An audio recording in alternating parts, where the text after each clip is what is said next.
নমস্কাৰ, জয় হিন্দ, জয় অসম। এটা বহুতেই ভাল খবৰ লৈ আহিছোঁ আপোনালোকৰ মাজলৈ। যদি ভিডিঅ'টো ভাল পায় তেনেহ'লে এটা লাইক কৰিব পাৰে আৰু চেনেলটোলৈ যদি প্ৰথমবাৰ কাৰণে আহিছে তেনেহ'লে চেনেলটো ছাবস্ক্ৰাইব কৰি ল'ব পাৰে, যাতে প্ৰতিদিনে জবৰ আপডেটসমূহ পাই থাকিব পাৰে। লগতে আপোনাৰ বন্ধু বান্ধৱীলৈ এই ভিডিঅ'টো শ্বেয়াৰ কৰি দিব পাৰে, যাতে সকলোৱে মোৰ এই ভিডিঅ'সমূহ পাই থাকে, লগতে জবৰ আপডেটসমূহো পাই থাকে। ইয়াতে যিহেতু আপোনালোকে দেখিবলৈ পাইছে, HDFC বেংকৰ ফালৰ পৰা প্ৰায় 11,500তকৈও অধিক পোষ্ট মুকলি হৈছে। যদি পোষ্টসমূহত ইণ্টাৰেষ্টেড হয়, আপুনি এলিজিবল হয়, এপ্লাই কৰি ল'ব পাৰিব। যদি আপুনি এপ্লাই কৰিব বিচাৰে তেনেহ'লে ডেছক্ৰিপশ্যনত মই এপ্লিকেশ্যন লিংক দিম, তাতো গৈ আপুনি এপ্লাইটো কৰি ল'ব পাৰিব। ইয়াতে অভাৰভিউটো মই আপোনালোকক দেখাই দিছোঁ। যিহেতু HDFC বেংকৰ ফালৰ পৰা বহুখিনি পোষ্ট মুকলি হৈছে, প্ৰায় 11,500তকৈ অধিক পোষ্ট মুকলি হৈছে। পোষ্টসমূহত এপ্লাই কৰিবলৈ আপোনাৰ বয়সৰ সময়সীমা কিমান লাগিব, লগতে আপোনাৰ এডুকেশ্যন কোৱালিফিকেশ্যন কিমান লাগিব, কেতিয়াৰ পৰা ষ্টাৰ্ট হৈছে, ফুল ডিটেইলছ এই ভিডিঅ'টোৰ জৰিয়তে মই আপোনালোকক জনাই যাম। ভিডিঅ'টো শেষলৈকে চাই যাব। ইয়াতে যিহেতু HDFC বেংকৰ এটা অভাৰভিউ দিয়া আছে, অভাৰভিউটো আপুনি দেখিবলৈ পাইছে। অৰ্গেনাইজেশ্যনটোৰ নেম হৈছে HDFC বেংক, লগতে আপোনাৰ পোষ্টটো হৈছে কিমানটা ভেকেঞ্চি আছে, 11,500 প্লাছ পোষ্ট মুকলি হৈছে। আৰু আপোনাৰ ইয়াতে কোৱালিফিকেশ্যনটো 10 পাছ 12 পাছ গ্ৰেজুৱেট আপুনি হ'লে, মিনিমাম 10 পাছ 12 পাছ গ্ৰেজুৱেট হ'লে আপুনি এই পোষ্টসমূহত এপ্লাই কৰিব পাৰিব। লগতে আপোনাৰ চিলেকশ্যন প্ৰচিডিউৰটো হৈছে ইণ্টাৰভিউ আৰু DV হ'ব, মানে ডকুমেণ্ট ভেৰিফিকেশ্যন। আৰু অনলাইন এপ্লাই ষ্টাৰ্ট ডেটটো হৈছে আপোনালোকৰ 13 মে' তাৰিখৰ পৰা। যিহেতু 13 মে'ৰ পৰা অনলাইন ষ্টাৰ্ট হৈ গৈছে আৰু লাষ্ট ডেটটো আছে 25 জুনলৈকে আপোনাৰ লাষ্ট ডেট আছে। এতিয়াও বহুখিনি সময় আছে। যদি আপুনি এপ্লাই কৰিব বিচাৰে তেনেহ'লে এপ্লাই কৰি ল'ব। ইয়াতে অফিচিয়েল ৱেবছাইটটো হৈছে hdfcbank.com। পোষ্ট এণ্ড ভেকেঞ্চিজ ডিটেইলছটো দিয়া আছে ইয়াত। টোটেল নং পোষ্ট ইয়াতে প্ৰায় 11,500তকৈ অধিক পোষ্ট মুকলি হৈছে। যিহেতু আপোনালোকে গম পাইছে, মই বাৰে বাৰে কৈ আছোঁ, বহুখিনি পোষ্ট মুকলি হৈছে, 11,500তকৈ অধিক পোষ্ট মুকলি হৈছে। লগতে আপোনাৰ নেম অফ দ্য পোষ্টসমূহৰ নাম হৈছে এডমিনিষ্ট্ৰেশ্যন, তাৰপাছত আছে আপোনাৰ এনালিটিক্স, তাৰপিছত আছে assistant manager, branch manager, business development, clerk, collection officer, customer relationship manager, finance manager, accountant, PO, IT manager, head of operation manager. এই পোষ্টসমূহ আপোনালোকে দেখিবলৈ পাব।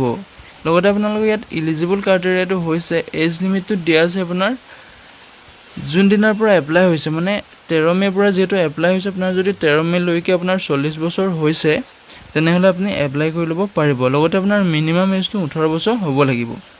18 বছৰৰ পৰা 40 বছৰলৈকে আপুনি এপ্লাই কৰিব পাৰিব। ইয়াতে এডুকেশ্যন কোৱালিফিকেশ্যনটো যিহেতু মই অলপ আগত কৈছোঁ, ইয়াতে মিনিমাম আপোনাৰ 10 পাছ 12 পাছ গ্ৰেজুৱেশ্যন, যিকোনো ডিপাৰ্টমেণ্টৰ পৰা আপোনাৰ ডিগ্ৰীটো কৰিলে ইয়াত এপ্লাই কৰিব পাৰিব। মেক্সিমাম কোনো ইয়াত এডুকেশ্যন কোৱালিফিকেশ্যন লিমিট নাই। আপুনি মিনিমাম 10 পাছ 12 পাছ গ্ৰেজুৱেট কৰিলেও আপুনি এই পোষ্টসমূহত এপ্লাই কৰিব পাৰিব। লগতে আপোনাৰ পোষ্টসমূহৰ মন্থলি চেলাৰীটো হৈছে 24,500ৰ পৰা 68,800 টকালৈকে আপোনাৰ চেলাৰীটো দিব। লগতে আপোনাৰ চিলেকশ্যন প্ৰচিডিউৰটো হৈছে, ফাৰ্ষ্টত হ'ব এটা ইণ্টাৰভিউ হ'ব, তাৰপিছত আপোনাৰ ডকুমেণ্ট ভেৰিফিকেশ্যন হ'ব। লগতে আপোনাৰ এপ্লিকেশ্যন ফিজটো ইয়াত কোনো ধৰণৰ এপ্লিকেশ্যন ফিজ দিব নালাগে। যদি আপুনি জেনেৰেল OBC EWS হয় তেতিয়াও আপুনি কোনো ধৰণৰ ফিজ দিব নালাগে। SC ST PH হ'লে আপুনি কোনো ধৰণৰ ফিজ দিব নালাগে। হাউ টু এপ্লাই, আপুনি অফিচিয়েল ৱেবছাইটত গৈ এপ্লাই কৰি ল'ব পাৰিব। আৰু যদি এপ্লাই কৰিব বিচাৰে তেনেহ'লে মই ডেছক্ৰিপশ্যনত মই এপ্লাই লিংক দি দিম, তাতো গৈ আপুনি এপ্লাইটো কৰি ল'ব পাৰিব। Who can apply, all India candidate male and female, ভাৰতৰ সকলো পুৰুষ মহিলাই আপুনি এই পোষ্টসমূহত এপ্লাই কৰিব পাৰিব।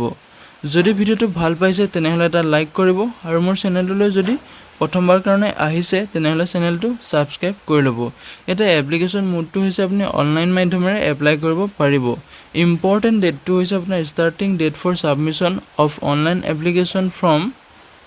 আপোনাৰ যিটো অনলাইন এপ্লিকেশ্যন ফৰ্ম ষ্টাৰ্ট হৈছিলে 13 তাৰিখৰ পৰা, মে' মাহৰ 13 তাৰিখৰ পৰা ষ্টাৰ্ট হৈ গৈছে। আৰু আপোনাৰ লাষ্ট ডেটটো আছে 25 তাৰিখলৈকে লাষ্ট ডেট আছে। ডেট অফ ইণ্টাৰভিউ, এতিয়ালৈকে ইণ্টাৰভিউ ডেটটো আপোনাক শ্ব' কৰা নাই। যেতিয়াই শ্ব' কৰে মই এটা প্ৰপাৰ ভিডিঅ' বনাই আপোনালোকৰ ওচৰলৈ লৈ আহি মোৰ চেনেলটো ছাবস্ক্ৰাইব কৰি থ'ব, লগতে এটা লাইক কৰিব ভিডিঅ'টো, আৰু যদি চেনেলটোলৈ প্ৰথমবাৰ কাৰণে আহিছে ছাবস্ক্ৰাইব কৰি বেল আইকনটো দবাই থ'ব, যাতে প্ৰতিটো ভিডিঅ'ৰ ন'টিফিকেশ্যন আপুনি সকলোতকৈ প্ৰথমে পায়। ইয়াতে ইম্পৰ্টেণ্ট লিংকটো মই দি দিম, আপোনালোকে এপ্লাই অনলাইনটো লিংক দি দিম, আপুনি ন'টিফিকেশ্যন লিংক দি দিম, সকলো আপুনি চেক কৰি ল'ব পাৰিব। যদি ভিডিওটো ভাল পাইছে তেনেহ'লে লাইক কৰি দিব আৰু মোৰ চেনেলটোলৈ যদি প্ৰথমবাৰ কাৰণে আহিছে তেনেহ'লে ছাবস্ক্ৰাইব কৰি ল'বলৈ নাপাহৰিব। লগতে মই ডেছক্ৰিপশ্যনত হোৱাটছআপ চেনেল আৰু ফেচবুক পেজৰ লিংক দিম, তাতো গৈ আপুনি ফ'ল' কৰি ল'ব পাৰে যদি আপুনি প্ৰতিদিনে জবৰ আপডেটসমূহ পাই থাকিব বিচাৰে। আজিলৈ ভিডিঅ'টো ইমানেই। জয় হিন্দ, জয় অসম।